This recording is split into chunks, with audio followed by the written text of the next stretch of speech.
Assalamualaikum warahmatullahi wabarakatuh. Sebelumnya, izin memperkenalkan diri, nama saya Cantika Widya Lestari. Saya mahasiswa dari STA Ibnu Sina, jurusan Pendidikan Agama Islam, kelas 2C, semester 2, dengan NIRM 1207.24.0016.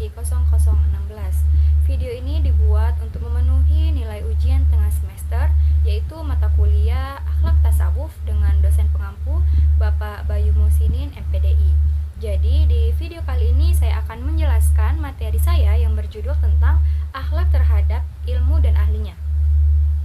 Seperti PPT yang di belakang saya ini, jadi di sini saya akan menjelaskan terlebih dahulu apa sih pengertian tentang akhlak itu. Nah, berdasarkan PPT yang saya tampilkan ini, yang pertama ada pengertian akhlak. Apa sih yang dimaksud dengan akhlak itu? Akhlak secara bahasa berasal dari bahasa Arab yang artinya al-khuluq, yaitu yang berarti perangai, sifat maupun tabiat. Namun, secara istilah, akhlak adalah sifat yang tertanam di dalam diri seseorang yang mendorongnya untuk bertindak secara spontan tanpa perlu dipikirkan atau dipaksakan terlebih dahulu. Di sini saya akan mengambil 4 subbab. Yang pertama, akhlak terhadap ilmu. Yang kedua, akhlak seorang guru. Yang ketiga, akhlak seorang murid. Dan yang keempat, akhlak terhadap sesama murid. Nah, yang pertama ada akhlak terhadap ilmu. Akhlak terhadap ilmu adalah sikap dan perilaku yang baik dalam mencari, mengamalkan, serta menyebarkan ilmu, meliputi keikhlasan, kesungguhan, dan rendah hati dalam menuntut ilmu. Yang dimaksud ayat terhadap ilmu adalah ayat-ayat Al-Quran yang menjelaskan tentang keutamaan, pentingnya, dan dorongan untuk menuntut serta mengamalkan ilmu. Ada salah satu contoh dari ayat Al-Quran tentang ilmu, yaitu di dalam Quran Surah Al-Mujadilah ayat 11, yang artinya Allah akan meninggikan orang-orang yang beriman di antaramu dan orang-orang yang diberi ilmu pengetahuan beberapa derajat. Makna dari ayat tersebut adalah orang berilmu memiliki kedudukan tinggi khususnya di sisi Allah Subhanahu wa Ta'ala. Yang selanjutnya yaitu ada akhlak seorang guru. Khususnya bagi kita yang ingin menjadi seorang guru, akhlak seorang guru dalam Islam itu mencerminkan tanggung jawab moral dan spiritual yang besar karena guru dianggap sebagai pewaris para nabi. Berikut beberapa akhlak utama yang harus dimiliki seorang guru. Yang pertama, ikhlas dalam mengajar. Yang kedua, menjadi teladan yang baik. Yang ketiga, lemah lembut dan penuh kasih sayang. Yang keempat, sabar dalam menghadapi murid. Dan yang terakhir, menjaga lisan maupun etika kita sebagai seorang guru. Nah, selanjutnya yang ketiga adalah akhlak seorang murid.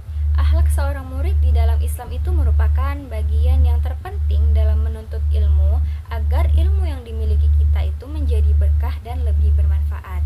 Nah, ada beberapa akhlak utama yang harus dimiliki oleh seorang murid. Apa aja itu? Mari kita bacakan. Nah, berdasarkan PPT saya ini, saya telah menuliskan tentang akhlak utama seorang murid. Yang pertama, ikhlas dalam menuntut ilmu. Yang kedua, hormat kepada guru. Yang ketiga, tetap rendah hati dan tidak sombong. Yang keempat, sabar dan tekun. Yang kelima, bertanya dengan sopan apabila ada hal yang ingin ditanyakan. Yang keenam, menjaga etika di kelas maupun di luar. Yang ketujuh ataupun yang terakhir yaitu mengamalkan ilmu yang telah diberikan guru kepada muridnya.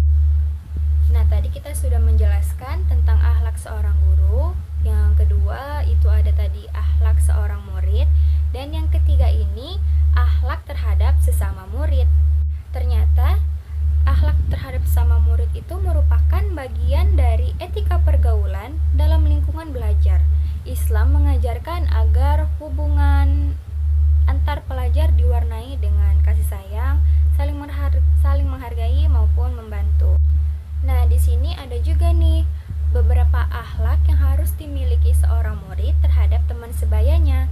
Yang pertama itu kita harus saling menghormati, lalu saling menyayangi serta membantu teman kita. Yang ketiga itu tidak iri dan tidak dengki ya.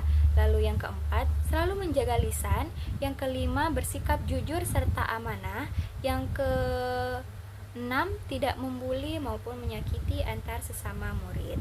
Dari beberapa penjabaran yang saya jabarkan tadi, kita dapat menarik kesimpulan bahwa Akhlak dalam menuntut ilmu merupakan kunci yang utama agar ilmu yang diperoleh menjadi berkah dan bermanfaat. Lalu, seorang murid harus memiliki akhlak yang baik terhadap ilmu, guru, maupun teman sesama muridnya. Dengan niat yang ikhlas, sikap hormat, rendah hati, serta menjauhi sifat sombong dan iri, proses belajar akan berjalan dengan lebih harmonis serta diridhoi oleh Allah Subhanahu wa taala. Akhlak yang baik juga mencerminkan karakter mulia seorang penuntut ilmu sejati dan menjadi bekal penting dalam kehidupan dunia maupun di akhirat kelak. Baik, itu saja yang dapat saya sampaikan tadi.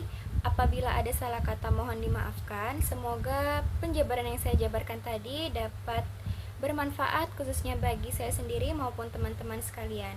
Terima kasih. Wassalamualaikum warahmatullahi wabarakatuh.